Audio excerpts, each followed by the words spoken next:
Everyone, good evening. Soumi's ব্লগে তোমাদের জানাই সবাইকে ওয়েলকাম আর অনেক অনেক ভালোবাসা দিয়ে আজকের ব্লগটি স্টার্ট করছি। আজকের ব্লগটি একদম রাস্তা থেকে শুরু করেছি আর একদম বিকেল থেকে শুরু করেছি। তো আমার ব্লগটি তোমরা যে যেখান থেকে দেখছো না কেন সবাইকে জানাই অসংখ্য ধন্যবাদ আর অনেক অনেক ভালোবাসা। তো আজকে নিয়ে এসেছি দ্বিতীয় দক্ষিণেশ্বরে। এটা একদমই দূর থেকে দেখলে মনে হবে দ্বিতীয় দক্ষিণেশ্বর এসেছি। তো এটা হচ্ছে দক্ষিণেশ্বর মন্দির নয়, এটা হচ্ছে মা অন্নপূর্ণার মন্দির, যেটা বিটি রোডে ব্যারাকপুর আর টিটাগড়ের মাঝখানে মন্দিরটি অবস্থিত। আমরা গান্ধীঘাট, ব্যারাকপুরের গান্ধীঘাট কিন্তু অনেকেই মানে নাম আমরা অনেকেই শুনেছি। তোমরা যারা শোনোনি, ব্যারাকপুর এসে একটু অটো করে বলবে গান্ধীঘাটে যাব। গান্ধীঘাটের ঠিক ডান দিকে গান্ধীঘাট যাচ্ছে, বাঁ দিকে মা অন্নপূর্ণার মন্দির। এটা বিকেল 4টে থেকে সন্ধ্যে 6টা অবধি খোলা থাকে আর দুপুর 12টার মধ্যে কিন্তু মাকে ভোগ দিয়ে বন্ধ হয়ে যায়, যেমন আর কি মন্দিরের নিয়ম হয়। তো দেখো আমি এখানে চলে এসেছি, মন্দির এবার উঠবো। তো চলো তোমাকে মায়ের মুখটা আগে দর্শন করে দিই। তো বন্ধুরা, আমি ইউটিউব প্ল্যাটফর্মে একদমই নতুন, সবই জাস্ট ভিডিও দেওয়া শুরু করেছি।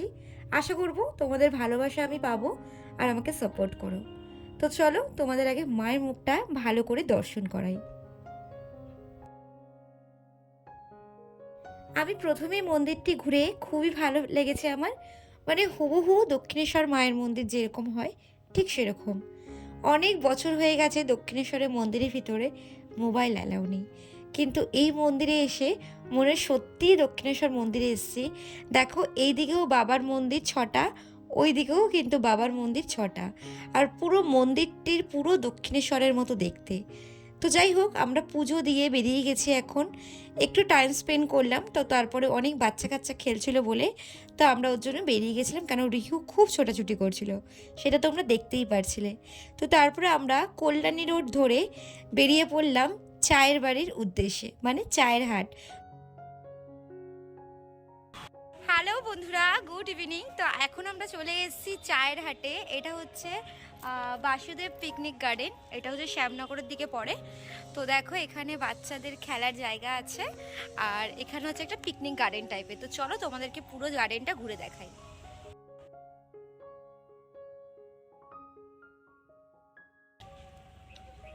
তো এখন রিহু দেখো কি দুষ্টামি না করছে খোলামেলা জায়গা পেয়ে। এটা একটু একটু ফ্ল্যাঙ্কিস দিয়ে দাও, একটা ফ্ল্যাঙ্কিস দিয়ে দাও। টাটা টাটা করে দাও।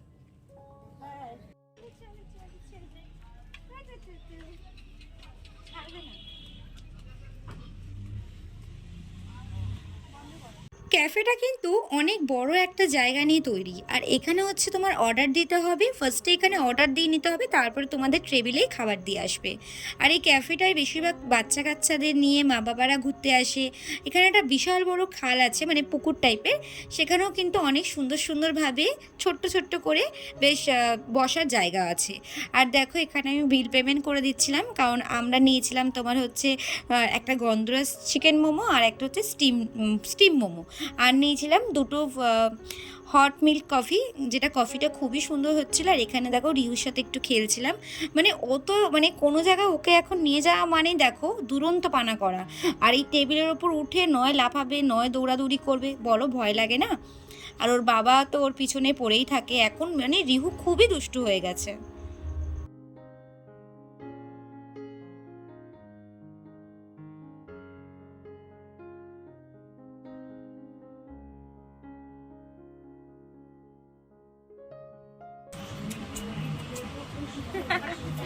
তো আমরা এখন অর্ডার দিয়েছি, এখন এই বসে রয়েছে। এখন আমরা খুব সুন্দর জায়গাটাই ফার্স্ট টাইম আসলাম, ভীষণ সুন্দর একটা জায়গা।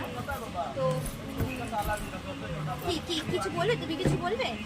ও যা দুরন্ত পানা করছে, বাপরে বাপ, পাগল হয়ে যাচ্ছে। তো চলে এসে আমাদের খাবার।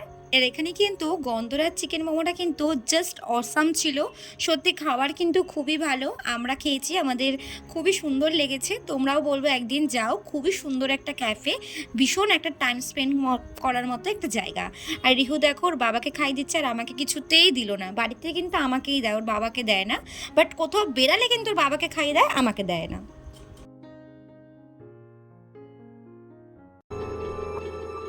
মন একে একে দুই একা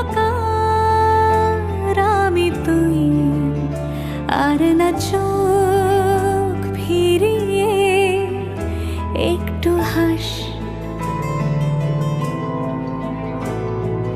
নেই মনে কি কিছুই, তোর ঠোঁটের ডানা ছুঁই, মিলবে সব জীবনের ক্যালকুলাস।